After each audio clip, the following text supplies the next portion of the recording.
AP ముఖ్యమంత్రి చంద్రబాబుకు సుప్రీంకోర్టులో భారీ ఊరట దక్కింది. స్కిల్ డెవలప్మెంట్ కేసులో బెయిల్ రద్దు చేయాలంటూ గత ప్రభుత్వం దాఖలు చేసిన పిటిషన్ను ధర్మాసనం కొట్టేసింది.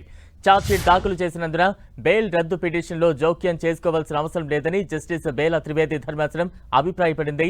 ఈ కేసులో ఇప్పటికే ఛార్జ్షీట్ ఫైల్ చేశారని ఏపీ ప్రభుత్వం తరపున న్యాయవాది ముకుల్ రోహత్గి వాదించారు. 2023 నవంబర్లో చంద్రబాబుకు బెయిల్ మంజూరు చేసింది ఏపీ హైకోర్టు. దీనిపై గత ప్రభుత్వం సుప్రీంకోర్టుకు వెళ్లింది. రాష్ట్ర ప్రభుత్వం దాఖలు చేసిన బెయిల్ రద్దు పిటిషన్ను డిస్మిస్ చేస్తూ ధర్మాసనం ఉత్తర్వులు జారీ చేసింది. అవసరమైన సందర్భంలో విచారణకు సహకరించాలని చంద్రబాబుకు సుప్రీంకోర్టు సూచించింది.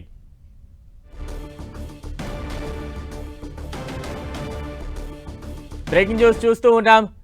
ఏపీ ముఖ్యమంత్రి చంద్రబాబుకు సుప్రీంకోర్టులో భారీ ఊరటైతే దక్కింది. స్కిల్ డెవలప్మెంట్ కేసులో బెయిల్ రద్దు చేయాలంటూ గత ప్రభుత్వం దాఖలు చేసిన పిటిషన్ను సుప్రీం ధర్మాసనం కొట్టివేసింది.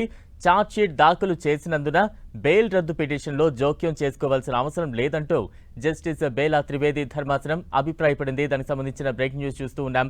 ఈ కేసులో ఇప్పటికే ఛార్జ్షీట్ ఫైల్ చేశారని ఏపీ ప్రభుత్వం తరపున న్యాయవాది ముకుల్ రోహత్గి వాదించారు. 2023 నవంబర్లో చంద్రబాబుకు బెయిల్ మంజూరు చేసింది ఏపీ హైకోర్టు. దీనిపై గత ప్రభుత్వం సుప్రీంకోర్టుకు వెళ్లింది. రాష్ట్ర ప్రభుత్వం దాఖలు చేసిన బెయిల్ రద్దు పిటిషన్ను డిస్మిస్ చేస్తూ ధర్మాసనం ఉత్తర్వులు ఇచ్చింది.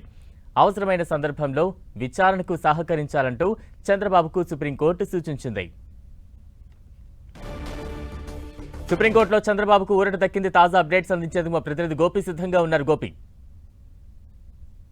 ముఖ్యమంత్రి నారా చంద్రబాబు నాయుడుకి సుప్రీంకోర్టులో భారీ ఊరట లభించింది. స్కిల్ డెవలప్మెంట్ కేసులో గతంలో చంద్రబాబు ఎన్నికలకు ముందు అరెస్ట్ అయి జైల్లో ఉన్న పరిస్థితి. ఆ తర్వాత ఏపీ హైకోర్టు 2023 నవంబర్ లో ఆయనకి బెయిల్ మంజూరు చేయడం జరిగింది. అయితే ఈ బెయిల్ మంజూరు చేయడాన్ని అప్పటి ఏసీబీ సుప్రీంకోర్టులో సవాల్ చేయడం జరిగింది. రాష్ట్ర ప్రభుత్వం ముఖ్యంగా తమ వాదనను పరిగణలోకి తీసుకోకుండా స్కిల్ డెవలప్మెంట్ కేసులో నిధుల దుర్వినియోగం జరిగింది అన్న అంశాన్ని, అవినీతి జరిగింది అన్న అంశాన్ని కోర్టు పరిగణలోకి తీసుకోకుండా బెయిల్ ఇచ్చింది. ఈ బెయిల్ ని రద్దు చేయాలంటూ ఏసీబీ సుప్రీంకోర్టుని ఆశ్రయించడం జరిగింది. అయితే ఈ పిటిషన్ పైన ముఖ్యంగా ఇప్పటికే ఏసీబీ ఛార్జ్ షీట్ ఫైల్ చేయడం జరిగింది. ఈ కేసులో అభియోగ పత్రం నమోదైంది కాబట్టి ఇప్పుడు బెయిల్ రద్దు చేయాల్సిన అవసరం లేదు అని చెప్పి జస్టిస్ బేలా త్రివేది ధర్మాసనం అభిప్రాయపడుతూ రాష్ట్ర ప్రభుత్వం దాఖలు చేసిన పిటిషన్ ను తిరస్కరించడం జరిగింది. ఛార్జ్ షీట్ ఫైల్ చేసినట్లుగా రాష్ట్ర ప్రభుత్వం తరపు న్యాయవాది ముకుల్ రోహత్గి కోర్టుకి స్పష్టం చేశారు. సో ఇప్పుడు ఈ కేసును బెయిల్ రద్దు పిటిషన్ ని కొనసాగించాల్సిన అవసరం లేదంటూ ఈ పిటిషన్ ని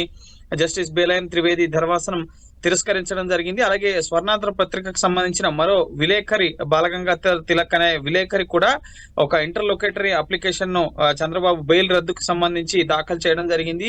థర్డ్ పార్టీ వ్యక్తికి ముఖ్యంగా చంద్రబాబు బెయిల్ రద్దుకు సంబంధించిన అంశానికి సంబంధించి జోక్యం చేసుకోవాల్సిన అవసరం ఏముందంటూ కూడా సీరియస్ గా ఈ అంశాన్ని పరిగణిస్తూ ఆ పిటిషన్ ని కూడా సుప్రీంకోర్టు తిరస్కరించడం జరిగింది. స్కిల్ కేసులో ముఖ్యంగా చంద్రబాబు అధికార దుర్వినియోగానికి పాల్పడ్డారు అన్న అంశంతో పాటుగా అవినీతి జరిగింది ఇందులో అన్న అభియోగాలపైన గత ప్రభుత్వం చంద్రబాబుని అరెస్ట్ చేసి జైల్లో ఉంచడం జరిగింది.